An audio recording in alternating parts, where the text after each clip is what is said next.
नाशिक शहरात शांतता प्रस्थापित करा, निरपराध नागरिकांवर गुन्हे दाखल करू नका. तसेच संविधान प्रेमी नाशिककर यांनी निवेदन केलं आहे. नाशिक पोलीस आयुक्त यांना निवेदन देण्यात आलं आहे.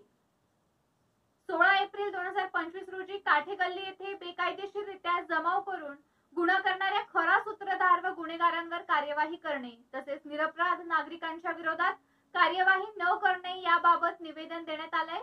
पोलीस आयुक्त नाशिक यांना निवेदन दिले.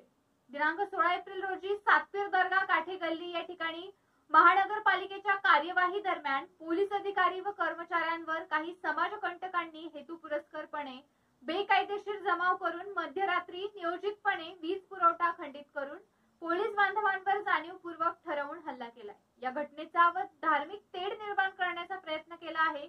या घटनेचा आम्ही संविधान प्रेमी नाशिककर संघटना तीव्र निषेध करतोय.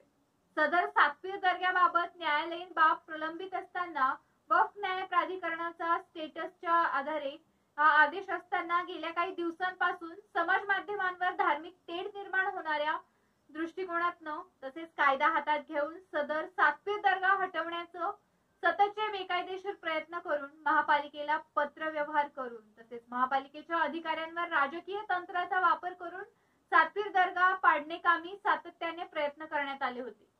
तसेच सदर प्रकरण न्यायालयात प्रलंबित असताना वक्फ प्राधिकरणाचा जैसी थे आदेश असताना देखील महानगरपालिकेच्या अधिकाऱ्यांनी बेकायदेशीर कार्यवाही केली व सदर कार्यवाही दरम्यान काही समाजकंटकांनी नियोजितपणे बेकायदेशीरपणे जमाव एकत्र करून पोलीस बांधवांवर हल्ला केलाय. सदर हल्ल्यात जबाबदार असणारे खरे सूत्रधार व गुन्हेगार यांच्यावर कठोर कारवाई होणं गरजेचं आहे.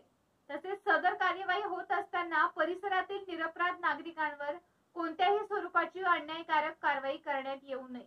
तसेच पोलीस बांधवांविषयी नागरिकांमध्ये आपलेपणा व विश्वास टिकून राहील या पद्धतीनं सदर झालेल्या घटनेची सखोल चौकशी करण्यात यावी आणि नाशिक शहराचे कायदा आणि सुव्यवस्था व धार्मिक सलोखा कायम राहील असा दृढ प्रयत्न आपल्याकडून व्हावा.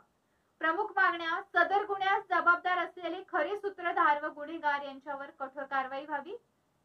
सदर परिसरातील निरपराध नागरिकांवर कोणत्याही स्वरूपाची अन्यायकारक कारवाई होऊ नये याची काळजी घेण्यात यावी.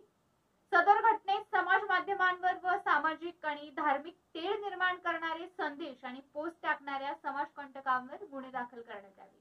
नाशिक शहरामध्ये धार्मिक आणि सामाजिक वातावरण बिघडेल आणि कायदा सुव्यवस्थेचा प्रश्न निर्माण होईल असं वक्तव्य करणाऱ्यांवर आणि सतत धार्मिक भावना भडकविणारे संदेश व पोस्ट टाकणाऱ्या गुन्हेगारांवर यापुढे तातडीने कठोर कारवाई करा अशी मागणी संविधान प्रेमी नाशिककर यांच्या वतीने करण्यात आली.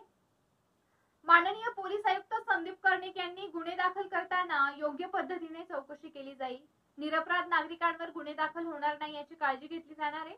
तसेच नाशिक शहरात शांतता प्रस्थापित करण्यासाठी सर्वांनी सहकार्य करावे असे आवाहन केले. पोलीस आयुक्त नाशिक यांना निवेदन देताना comrade Raju Desale, advocate Prabhakar Waychale, doctor DL Karad, advocate Prabhakar Waychale, Gulam Tahir, Shaikh Ajmal Khan, Vijay Bagul, Majid Pathan, advocate KS Shilawat, Minaj Mirza, Mukund Dixit, Vasanti Dixit, Taha Shaikh, advocate Ram Bagul, advocate Neelkamal Sonawale, advocate Bandu Nana Dange, Aziz Pathan इत्यादी उपस्थित होते.